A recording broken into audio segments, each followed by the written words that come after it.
مشکل آئے گی. مجھے بتاؤ نا, دنیا میں کون ہے جو آج کھڑا ہو کے کہہ دے مجھے کوئی پرابلم نہیں ہے؟ ہر بندے کے ساتھ کچھ نہ کچھ ایشوز ہیں اور یہ زندگی کا حصہ ہے. اور اس پر صبر کیجئے, اللہ کی رضا پر راضی رہیے, اپنے آپ کو رکھیے, کیونکہ اللہ کریم نے ہمیں نعمتیں زیادہ دی ہیں. کبھی کبھی مشکل آتی ہے, بس اس مشکل کے وقت کو نکال دو. علماء برسوں سے ہمیں کربلا کا واقعہ سنا رہے ہیں. آج میں بھی آپ کو چاہوں تو پورا واقعہ کربلا سناؤں, جس کے لیے 2-3 گھنٹے کم از کم ملنے چاہیے, مگر ہم سب نے یہ واقعہ شاید کئی بار سنا ہے. کربلا کے اس واقعے سے میں نے اور آپ نے پیغام کیا لیا ہے, سیکھا کیا, تبدیلی کیا آئی؟ پہلا سبق لیجئے, امتحان کا معلوم تھا مگر تیاری تھی امتحان میں پیش ہونے کی. پیچھے نہ ہٹے, شکوے نہ کیے, شکایات نہ کی, کمپلین نہ کی, بلکہ کربلا کے میدان میں آنکھوں کے سامنے لاشیں گرتے رہے. کسی ایک اہل بیت کے فرد نے اللہ کی بارگاہ میں یہ نہ کہا کہ مولا ہم تو نمازیں بھی پڑھتے ہیں, ہم تو روزے بھی رکھتے ہیں, ہم تو آل رسول ہیں, اے اللہ نبی پاک تو ہمیں یہ کہا کرتے اور ہمارے ساتھ یہ ہو رہا ہے. انہوں نے نہ کہا. اور آج ہم پر تھوڑی سی مشکل آ جائے, تھوڑی سی پریشانی, تھوڑا سا کاروبار ڈاؤن, تھوڑا سا جاب میں پرابلم, تھوڑا ڈاکیومنٹس کا مسئلہ, تھوڑا فیملی ایشو ہے, تھوڑی طبیعت خراب, کیا کرتے ہیں؟ صبر یا شکوہ, کمپلین. کبھی کبھی تو ہم کسی سے بات کریں نا, بھائی آپ کی طبیعت کیسی ہے, بعد میں احساس ہوتا ہے نہیں پوچھتے تو اچھا تھا یار. اتنی لمبی لائن ہوتی ہے شکووں کی, ارے جناب کیا بتائیں, طبیعت بھی خراب ہے, کاروبار بھی ڈاؤن ہے, گھر میں بھی بڑے مسائل ہیں, پریشان ہی پریشان ہوں. بندہ کہ یار اللہ نے اس کو کوئی نعمت نہیں دی, کوئی زبان پر شکر نہیں ہے, کوئی شکوہ نہیں ہے. پہلا میسج تو کربلا کا یہ لے کے جاؤ نا کہ زبان پر شکوے رنج و الم لایا نہیں کرتے, نبی کے نام لیوا غم سے گھبرایا نہیں کرتے. مشکل آئے گی, مجھے بتاؤ نا دنیا میں کون ہے جو آج کھڑا ہو کے کہہ دے مجھے کوئی پرابلم نہیں ہے؟ ہر بندے کے ساتھ کچھ نہ کچھ ایشوز ہیں اور یہ زندگی کا حصہ ہے. اور اس پر صبر کیجئے, اللہ کی رضا پر راضی رہیے, اپنے آپ کو رکھیے, کیونکہ اللہ کریم نے ہمیں نعمتیں زیادہ دی ہیں. کبھی کبھی مشکل آتی ہے, بس اس مشکل کے وقت کو نکال دو, انشاءاللہ تکلیف کے بعد ہمیشہ راحت ہے. شکوہ کرنے والوں کے لیے ایک بڑا زبردست میسج ہے. ایک بزرگ کے پاس ایک شخص گیا, کہتا ہے یار حضور مجھے تو اللہ نے کچھ دیا ہی نہیں ہے. آج کل لوگ کہتے ہیں نا اس کو گاڑی بھی مل گئی, بنگلہ بھی مل گیا, پاسپورٹ بھی بن گیا, اس کا کاروبار بھی چمک گیا, میں تو پیچھے ہی رہ گیا. سنو, بزرگ کے پاس ایک شخص گیا, کہا حضور مجھے تو کچھ ملا ہی نہیں ہے. آپ نے کہا اچھا کچھ نہیں دیا اللہ نے؟ کہا نہیں کچھ نہیں دیا. کہا اچھا ایسا کرو ایک ہاتھ دے دو, 10 لاکھ روپے لے لو. کہتا ہاتھ دے دوں گا تو پھر تو بغیر ہاتھ کے ہو جاؤں گا, زندگی کیسے گزاروں گا؟ کہا اچھا ٹھیک ہے ایسا کرو ایک آنکھ دے دو, 10 لاکھ لے لو. کہتا حضور اندھا ہو کے کیسے رہوں گا؟ اچھا ایک کان دے دو, 10 لاکھ لے لو. کہتا بہرا ہو جاؤں گا حضرت, چہرہ ہی بگڑ جائے گا. اچھا ایک پیر دے دو, 10 لاکھ لے لو. وہ گنواتے گئے, وہ منع کرتا گیا.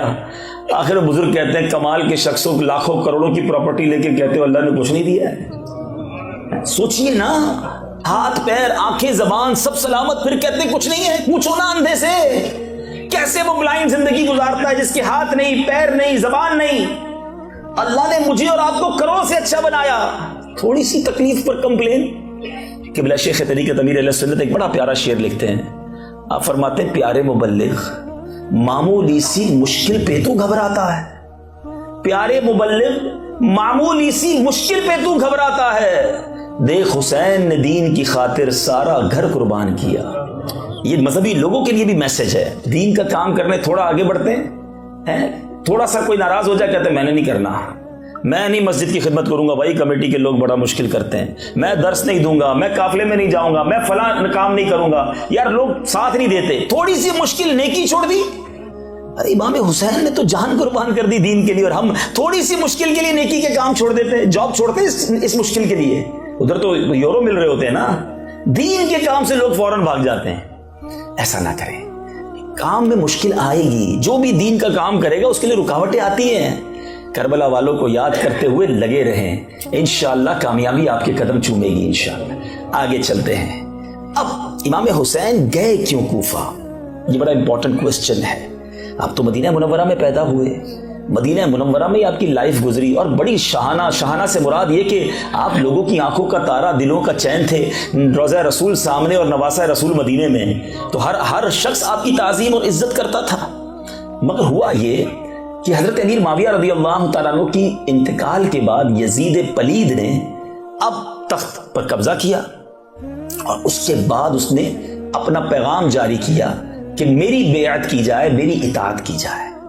شام کے لوگوں نے تو اطاعت کر لی کافی لوگوں نے، مگر کوفہ کے لوگوں نے امام حسین کو خط لکھے کہ حضور ہم اس شریر کی اطاعت نہیں کرنا چاہتے، آپ کرم فرمائیں، ہم آپ کے ہاتھ پر بیعت کریں گے۔ مدینہ شریف میں بھی کئی صحابہ کرام موجود تھے، ان کو بھی پیغام بھیجا گیا کہ آپ بھی یزید کے ہاتھ پر بیعت کریں، انہوں نے بھی بیعت نہیں کی۔ امام حسین اگر یزید کے ہاتھ پر بیعت کر لیتے نا تو مہینے کے لاکھوں لاکھ روپے آپ کو وظیفہ دیا جاتا، آپ کو زبردست عزت دی جاتی، آپ کو انعام و اکرام سے نوازا جاتا، بڑی بڑی آفرز کی گئی، سارے صحابہ کو بھی کی گئی اور امام حسین کو خاص کی گئی۔ یزید بھی جانتا تھا کہ اگر امام حسین نے بیعت کر لی پھر تو ساری دنیا کر لے گی نا، نبی کے نواسے ہیں۔ لیکن امام حسین جانتے تھے کہ یزید کے ہاتھ پہ بیعت کرنے کا مطلب یہ ہے کہ اب اس نے جتنے بھی غلط کام کرنے اس کو سرٹیفکیٹ مل جائے گا، انڈوز ہو جائے گا کہ امام حسین نے اس کی بیعت کر لی، پھر ٹھیک ہے سارا کچھ۔ امام حسین نے باطل کے آگے سر نہیں جھکایا، خود بھی بیعت نہیں کی، اور جو کوفہ سے کنٹینیو لیٹر آ رہے تھے وہ بھی آپ کے سامنے تھے۔ انہوں نے کہا حضور آپ آئیے، ہم آپ کا بھرپور استقبال کریں گے، عزت کے ساتھ آپ کو بٹھائیں گے اور آپ کے ہاتھ پر بیعت کریں گے۔ امام حسین نے مدینہ چھوڑا، بڑے رنج میں نبی پاک کے روضے پہ پورے قافلے نے حاضری دی، آنسو بہائے، نبی پاک سے گویا الوداع مانگی اور وہاں سے مکے آ گئے۔ مکے شریف پہنچے تو بڑے بڑے صحابہ کرام امام حسین کے پاس آئے کہ حضور آپ نہ جائیں۔ اچھا یہ بھی صحابہ کو پتا تھا کہ امام حسین نے شہید ہونا ہے، تو اب یہ بھی خوف تھا صحابہ کے دل میں کہ یہ وہی واقعہ نہ ہو کہ امام حسین جائیں اور وہاں جا کے شہید نہ ہو جائے۔ بڑی کوشش کی، امام حسین نے کہا چلو پھر اس کی بیچ کی راہ یہ نکالتے ہیں کہ پہلے کوئی نمائندہ بھیج دیتے ہیں جو وہاں کے حالات تو بتائے کہ جو لیٹر لکھا ویسے ہی حالات ہیں کہ نہیں۔ اب جب یہ مشورہ ہوا تو پھر ڈیسائیڈ ہوا کہ حضرت مسلم بن عقیل رضی اللہ تعالیٰ عنہ کو کوفہ بھیجا جائے۔ وہ اپنے بچوں کو لے کر کوفہ پہنچے، ادھر زبردست استقبال ہوا، 10-12 ہزار لوگوں نے آپ کے ہاتھ پر ہاتھوں ہاتھ بیعت کر لی، امام حسین کی بیعت پر آپ کے ہاتھ پر بیعت کر لی ان کی نائبی کے طور پہ۔ جب انہوں نے حالات دیکھے کہ سب لوگ اتنی محبت کر رہے ہیں، حضرت مسلم بن عقیل نے خط لکھا امام حسین کو کہ حضور تشریف لے آئیے، یہاں تو ٹھنڈی سڑک ہے، سب چیزیں بہتر ہیں، ایوریبڈی ویلکمنگ اس، یہاں بڑا پیار مل رہا ہے۔ یہ خط امام حسین کو ملا، اور اب یہاں جیسے ہی پتا چلا، یزید کو پتا چلا کہ یہاں تو معاملہ الٹ ہو رہا ہے، تو اس نے ابن زیاد کو گورنر بنا دیا اور فوری طور پہ آرڈر جاری کیا کہ نعمان بن بشیر جو صحابی رسول ہیں ان کو معزول کیا جائے، کیونکہ وہ حضرت مسلم بن عقیل کو سپورٹ کر رہے تھے، ساتھ دے رہے تھے۔ فوری طور پہ ابن زیاد پہنچا، حضرت نعمان بن بشیر کو اس نے سائڈ پہ کیا، اور اب اس نے ایسی خطرناک پلاننگ کی کہ جو ہزاروں لوگ حضرت مسلم بن عقیل کا ساتھ دے رہے تھے ان کے سرداروں کو گرفتار کر لیا، اور سب کو کہا کہ اپنی قوم کو کہو کہ حضرت مسلم بن عقیل کا ساتھ نہ دے ورنہ تمہیں بھی مار دوں گا، تمہاری جائیدادیں بھی ضبط ہو جائیں گی۔ مال کا لالچ، خوف، ڈر، ان سرداروں نے اپنی قوم کو بھی ڈرانا شروع کیا کہ ایسا نہ کرو ورنہ ہمارا کچھ بھی نہیں بچے گا۔ حضرت مسلم بن عقیل نے غمزدہ حالت میں کوفہ کی جامع مسجد میں نماز ادا کی، ہزاروں لوگ تھے ساتھ، کم ہوتے ہوتے ہوتے 500 رہ گئے، 500 لوگوں کی نماز ہوئی، اور جب حضرت مسلم بن عقیل نے سلام پھیرا اور سلام پھیر کے پیچھے دیکھا تو ایک بھی مقتدی نہیں تھا، سب بے وفائی کر کے چلے گئے۔ ہزاروں لوگ ساتھ تھے مگر اب ابن زیاد کے اس ظلم و ستم اور خوف کی وجہ سے سب چلے گئے، اب اکیلے رہ گئے۔ پورے کوفہ میں کوئی گھر میں بٹھانے کو تیار نہ تھا، جن کو بڑی محبتوں سے بلایا گیا ان کے لیے ایک چھوٹا سا کمرہ دینے کو کوئی تیار نہ تھا۔ سب کو یہ ڈر تھا کہ اگر ہم نے اپنے گھر میں رکھا تو ابن زیاد کے جو کارندے ہیں وہ آ کر ہمیں بھی ماریں گے۔ اب حضرت مسلم بن عقیل کو اپنی فکر کم، امام حسین کی فکر زیادہ تھی۔ علماء بیٹھے ہیں، میرے نزدیک کربلا کے اس واقعے کا یہ ٹرننگ پوائنٹ تھا۔ وہ جو خط لکھ چکے تھے ان کو فکر یہ تھی کہ خط میں نے لکھا ہے کہ حضور آ جائیں، اور یہاں تو معاملہ ہی الٹ ہو گیا ہے۔ اس زمانے میں فیکس، ٹیلی فون، واٹس ایپ، انٹرنیٹ تو تھا نہیں کہ دوبارہ فون کر دیتے کہ حضور اب نہ آئیں، وہاں خط پہنچتا ہے، یہاں حضرت مسلم بن عقیل کو شہید کر دیا جاتا ہے، ان کے چھوٹے 2 بچوں کو بھی شہید کر دیا جاتا ہے، ان کے سر ان ظالموں نے کوفہ کے بازار میں گھمائے، یہاں یہ شہید ہوتے ہیں۔ اور 3 ذوالحجہ کا ہی یہ دن تھا، اور اسی دن حضرت امام حسین اپنے قافلے کے ساتھ وہاں سے چلتے ہیں۔ دا سیم ڈے قربانی دیکھیں، مجھے بتاؤ نا 3 ذوالحجہ کو مکے میں کیا رونق ہوتی ہے، ساری دنیا کے لوگ حج کرنے وہاں جاتے ہیں، مگر امام عالی مقام ان مبارک دنوں میں اپنی فیملی کے ساتھ 82 لوگوں کے ساتھ، جن میں بچے بھی ہیں خواتین بھی ہیں، مکہ چھوڑ کر کوفہ روانہ ہو گئے۔ صحابہ نے بہت عرض کیا، مگر آپ نے کہا کہ جن لوگوں نے مجھے خط لکھے ہیں، قیامت کے دن اگر اللہ کی بارگاہ میں وہ کھڑے ہو گئے کہ یا اللہ ہم تو امام کو بلانا چاہتے تھے کہ وہ آئیں، ہم ان کے ہاتھ پر بیعت کریں، امام حسین ہی نہیں آئے ہمارے پاس، آپ حجت تمام کرنا چاہتے تھے، مدینہ شریف چھوڑ کر روانہ ہو گئے، مکہ شریف چھوڑ کر بھی روانہ ہو گئے۔ سوچئے، کمفرٹ زون تھا نا، کمفرٹ زندگی کا ایک دور تھا، اس سے آپ ڈیفیکلٹ زون کی طرف گئے، مشکل حالات کی طرف گئے، کیونکہ دین کی خدمت کرنی تھی، نانا کے دین کے پرچم کو بلند کرنا تھا۔ آج ہم کہتے نہیں یار موسم ٹھیک نہیں ہے، نماز کے لیے کہاں جائیں گے؟ اپنے کمفرٹ زون سے کوئی ہم مشکل طرف آتے ہی نہیں ہے جو ہماری طبیعت پر، ہماری نفس پر گرا گزرے، اور ہم کہتے ہیں میں پنجتن کا غلام ہوں، میں اہل بیت کا چاہنے والا ہوں۔ بتائیے نا کون سی چیز قربان کی ہے میں نے اور آپ نے؟ وقت ہم نہیں دیتے، مال ہم خرچ نہیں کرتے، ایفرٹ ہم نہیں کرتے، اور وہ پورے خاندان کو لے کر کوفہ کے لیے مکہ مدینہ چھوڑ کر چلے گئے۔ اب جب آپ تقریباً 3 محرم الحرام کو کربلا کے قریب پہنچتے ہیں تو وہاں انٹرسیپٹ کیا جاتا ہے آپ کو۔ حر اس زمانے میں تو یزید کے ساتھ تھا، حر نے آ کر آپ کو انٹرسیپٹ کیا، 1000 کا لشکر تھا۔ امام حسین نے کہا مجھے تو لیٹر لکھ کر بلایا گیا ہے، مجھے کیوں روکا جا رہا ہے؟ تو کہا نہیں، ہمیں تو یہ آرڈر ہے کہ آپ کو گرفتار کر کے ابن زیاد کے پاس لے جایا جائے۔ امام حسین نے کہا کہ میرے پاس تو خط ہے، میں تمہیں خط دکھا رہا ہوں، دیکھو مجھے لوگوں نے بلایا ہے۔ وہ کہتا حضور میں اور کچھ نہیں جانتا، آرڈر یہی ہے کہ آپ کو گرفتار کر کے لے جانا ہے۔ حر کے دل میں اہل بیت کی محبت تو تھی، مگر ادھر والوں کا خوف بھی تھا۔ لیکن جب دیکھا گیا کہ حر جو ہے نماز ہوتی تھی تو امام حسین کی امامت میں نماز پڑھتے تھے، لیکن بعد میں گھیرا بھی ڈال لیتے تھے۔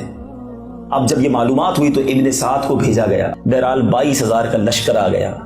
دنیا نے ایسی کوئی جنگ نہ دیکھی ہوگی کہ 82 لوگ ہیں جو لڑنے کے لیے نہیں آئے ہیں، خواتین بھی ہیں، بچے بھی ہیں، ہتھیار بھی نہیں ہیں، اور ان کے سامنے 22,000 کا لشکر۔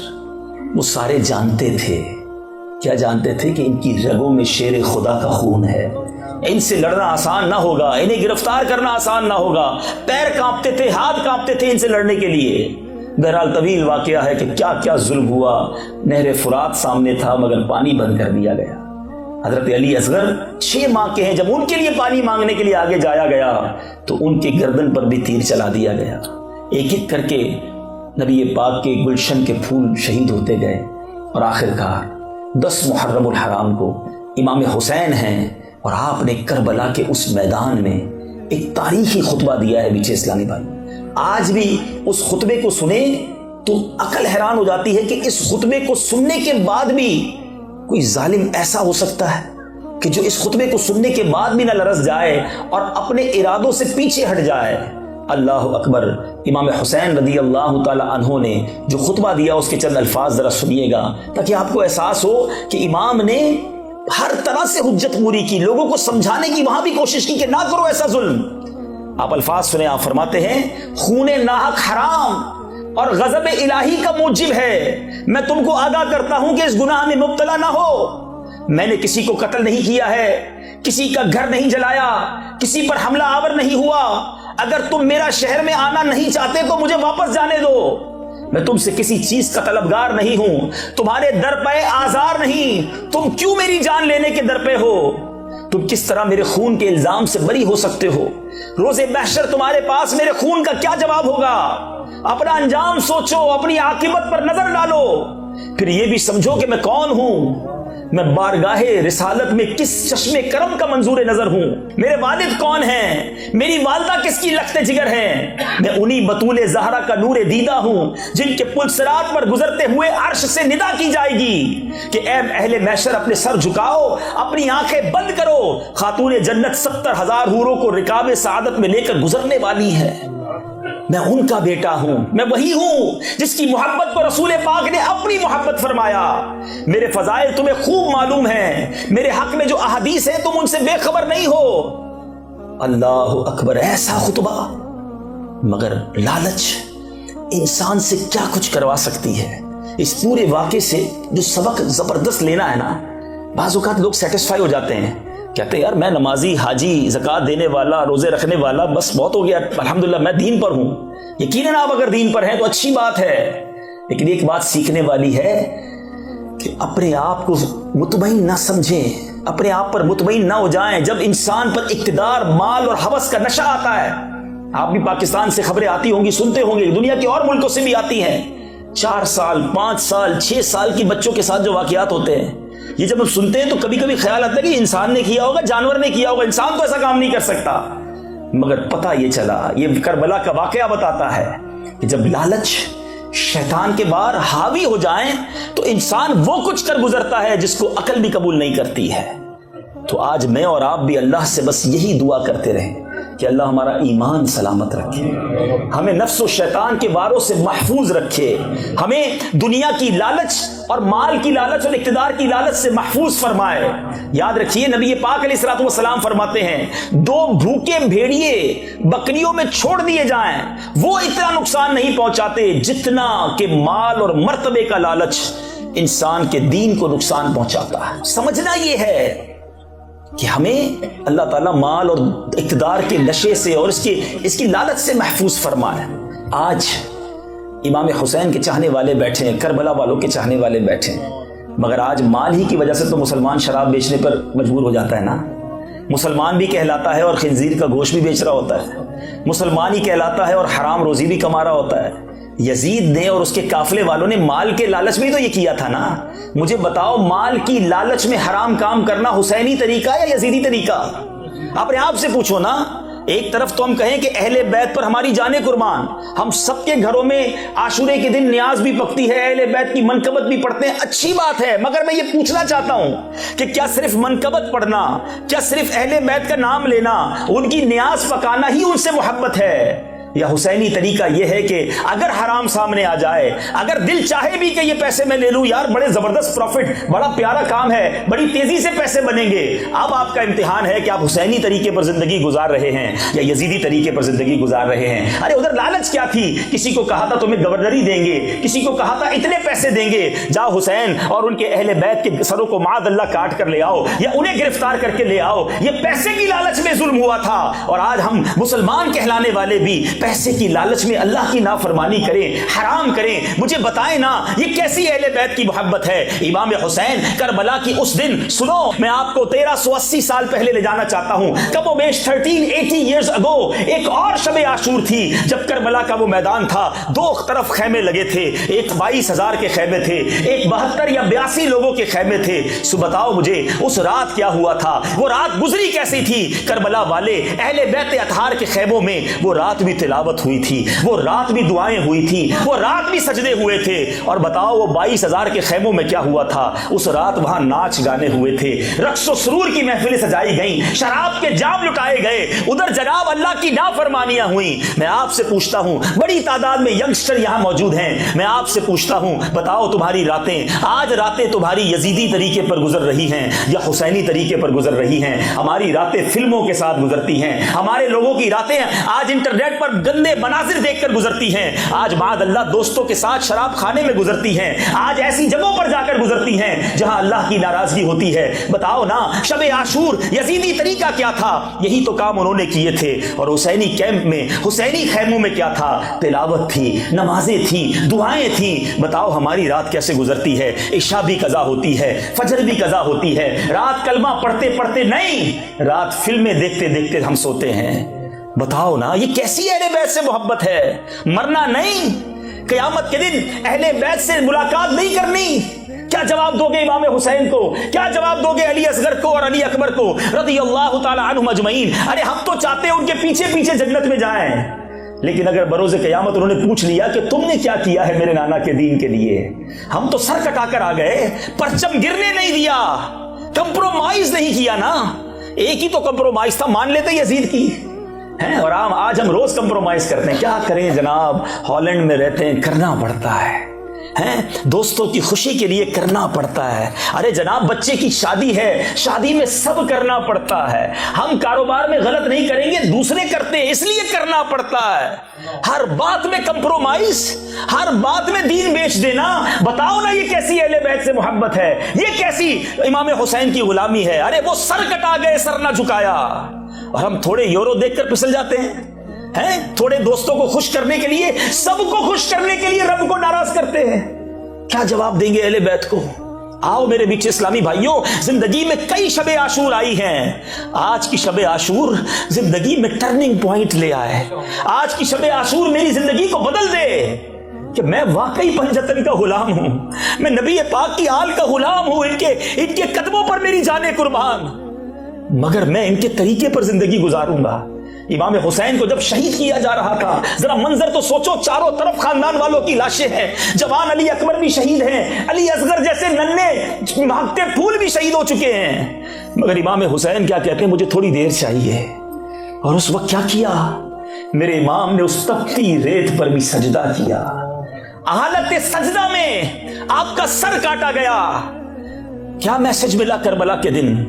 سنو نا, کہتی ہے زمین کرب و بلا, اس شان کا سجدہ کھیل نہیں. امام حسین نے یہ سجدہ کر کے بتا دیا کہ نانا کا نواسا تو تلواروں کے سائے میں بھی سجدہ کرے.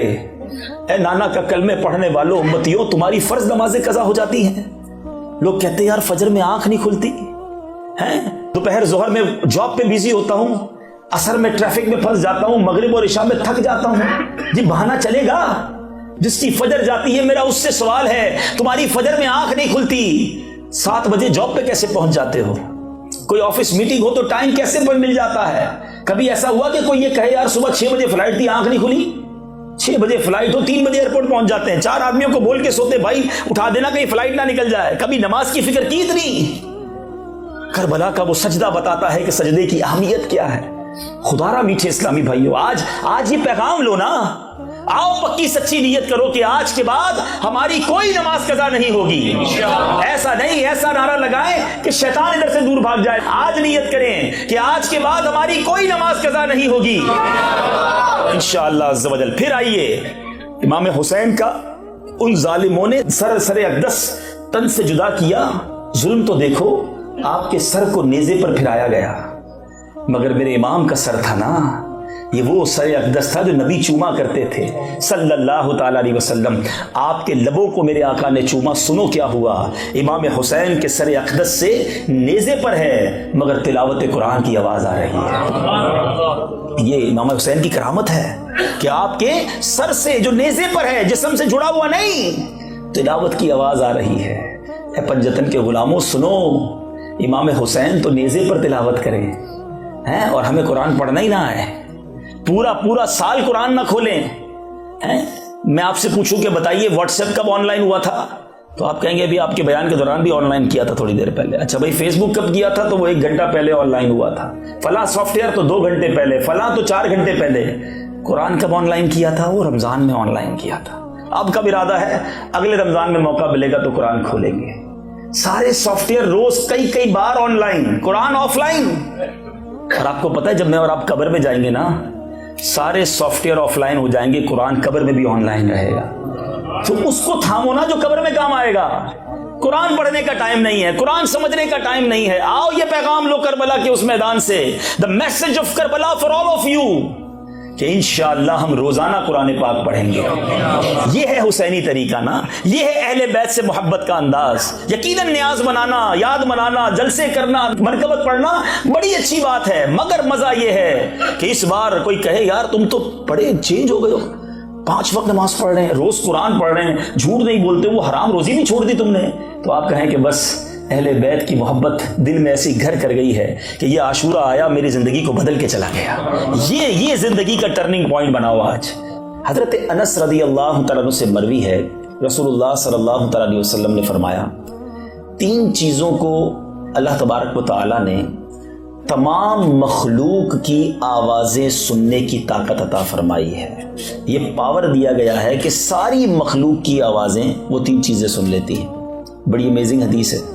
وہ 3 چیزیں کون سی ہیں؟ آپ فرماتے ہیں جنت سنتی ہے, نبی پاک فرماتے ہیں جنت سنتی ہے, آگ یعنی دوزخ وہ بھی سنتی ہے, اور فرشتہ جو میرے قریب رہتا ہے وہ بھی تمام آوازوں کو سنتا ہے. تو روضہ رسول پہ فرشتہ موجود ہے, وہ بھی ساری مخلوق کی آواز سنتا ہے. لسننگ پاور دیکھیے, not only the human beings, صرف انسانوں کی نہیں, تمام مخلوق کی آوازیں یہ تینوں چیزیں سنتی ہیں. اب ذرا حدیث کا اگلا پارٹ سنیے گا.